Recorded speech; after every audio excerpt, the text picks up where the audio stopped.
आज हम बात करते हैं कि वो क्या सीक्रेट्स हैं रिच लोगों के जो कि हम आज जानेंगे।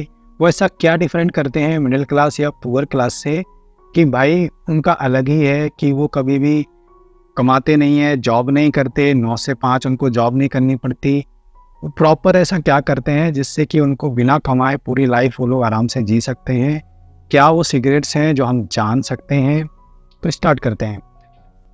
पुअर क्लास, अगर हम पुअर क्लास को डिफाइन करें, पुअर क्लास का डेफिनेशन ही ये है कि उनका जो है पूरी हर दिन के पेमेंट पे चलता है। जैसे जो वो कमाएंगे वो उसी दिन ख़त्म हो जाएगा। उनका जो है कोई भी इमरजेंसीज के लिए प्लानिंग नहीं होती, कोई इन्वेस्टमेंट नहीं होती, जीरो इन्वेस्टमेंट होती है। पे चेक का उनका काम होता है, जो कमाया उसी दिन खाया उड़ाया, कल के लिए फिर देखेंगे। वहीं मिडिल क्लास की बात करें, उसका जो है वेल्थ का फॉर्मूला अलग होता है। उनकी इनकम भी होती है, उनके इन्वेस्टमेंट भी होते हैं, और ये बहुत ही हार्ड वर्किंग क्लास होती है। ये सेक्रीफाइस करती है, बहुत ही सेविंग करती है, एक एक रुपये बचाती है, महंगी चीज़ें नहीं खरीदती है। इनका जो मोस्टली इन्वेस्टमेंट रहता है वो SIP, म्यूचुअल फंड, गोल्ड, और ये है बच्चों के लिए फ्यूचर प्लानिंग करके रखते हैं, शादी होने के लिए, ग्रेजुएशन होने के लिए, और डॉक्टर इंजीनियर बनाने के लिए। तो ये बहुत ही हार्ड वर्किंग क्लास मानी जाती है। लेकिन ये लोग बहुत स्लो और स्टडी पैसे कमाते हैं। इनको व्हील चेयर मिलीनियर भी बोला जाता है, क्योंकि म्यूचुअल फंड और जो है SIP ये तब अमीर बनाते हैं लोगों को जब आपकी उम्र 60-65 के ऊपर हो जाए। तो उस टाइम आप इन पैसों का उतना यूज़ नहीं कर सकते जितना आप यंग एज में कर सकते हैं, इसलिए इन्हें व्हील चेयर मिलीनियर भी बोला जाता है। वहीं बात करें रिच क्लास की, रिच क्लास का जो फॉर्मूला है वो प्रॉफिट प्लस एसेट्स हैं। उनका इन्वेस्टमेंट नहीं होते, उनके एसेट्स होते हैं। वो ऐसे एसेट्स बनाते हैं जो उनको पॉजिटिव कैश फ्लो देता रहे बिना कोई काम करे, और यही उनका जो है मेन एक पॉइंट होता है मिडिल क्लास से और पुअर क्लास से, कि वो लोग इन्वेस्टमेंट नहीं करते, वो लोग एसेट्स पे ध्यान देते हैं। और ये लोग 60-65 साल तक भी वेट नहीं करते। इनका जो है पैसा कमाने का तरीका, ये 5 और 10 साल के अंदर अंदर इतना पैसा कमा लेते हैं कि इनको पूरी ज़िंदगी फिर काम करने की ज़रूरत नहीं पड़ती है। ठीक है, जैसा कि आप देख सकते हैं, ये ऐसे एसेट्स में पैसा डालते हैं जहाँ पर जो है इनको हाई यील्ड मिले, जो कि काफ़ी इनको ये वर्क स्मार्ट करते हैं, हार्ड वर्क नहीं करते। मिडिल क्लास हार्ड वर्क में बिलीव करती है, ये लोग स्मार्ट वर्क काम करते हैं। एक डेफिनेशन यहाँ पर आप ध्यान रखना, जो रिच क्लास होती है वो प्रोड्यूसर क्लास होती है, वो प्रोड्यूस करती है, वो कंज्यूमर नहीं होती। जबकि मिडिल क्लास और जो पुअर क्लास है वो कंज्यूमर होती है। इसकी बात मैं आपको आगे बताऊंगा। कंज्यूमर क्लास और प्रोड्यूसर क्लास में डिफरेंस क्या है, देखिए डिफरेंस बहुत ही साफ होता है। प्रोड्यूसर क्लास और कंज्यूमर क्लास का डिफरेंस अगर बात होते हैं बताएं, कंज्यूमर क्लास और प्रोड्यूसर क्लास का अगर डिफरेंस बताएं। कंज्यूमर क्लास जैसे वो क्रिकेट देखती है, प्रोड्यूसर क्लास क्रिकेट खेलती है। जैसे आप बड़े बड़े क्रिकेटर देख लीजिए, वो खेलते हैं, वो देखते नहीं हैं। वहीं हाँ, कंज्यूमर क्लास मूवी देखती है, प्रोड्यूसर क्लास मूवी बनाएगा, वो वोट देगी, कंज्यूमर क्लास बड़ी क्लास वोट लेगी। ऐसे ही तमाम चीज़ें कि हम ऐसे ही चीज़ें कोचिंग इंस्टीट्यूट में आप क्लासेस लेंगे, और वही जो है रिच क्लास वो क्लास दे रही होगी, उसकी वो कोचिंग सेंटर होगी। आप कोई प्रोडक्ट खरीदेंगे, वही रिच क्लास प्रोडक्ट बना रही होगी और आप खरीद रहे होंगे। आप लोन ले रहे होंगे और वही कोई कंपनी या बैंक आपको लोन दे रही होगी।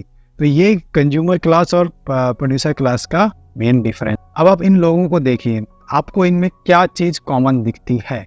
ये सारे ही लोग रिच क्लास कैटेगरी में फॉल करते हैं। इस सारे ही लोग में एक चीज़ कॉमन होगी, आप देख सकते हैं, ये सारे प्रोड्यूसर क्लास हैं।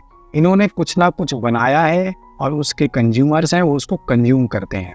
और यही चीज़ आप देख लीजिए, कोई कोचिंग पढ़ा रहा है, कोचिंग पढ़ा के जो है पैसे कमा रहा है, और उसने रातों रात तरक्की कर ली, 1-2 साल 5 साल में इतना बड़ा बिजनेस बना दिया, जो शायद बेचारा मिडिल क्लास 60-70 साल में भी ना कर पाता। वहीं दूसरे लोग वोट मांग रहे हैं, कंज्यूमर क्लास वोट दे रही है।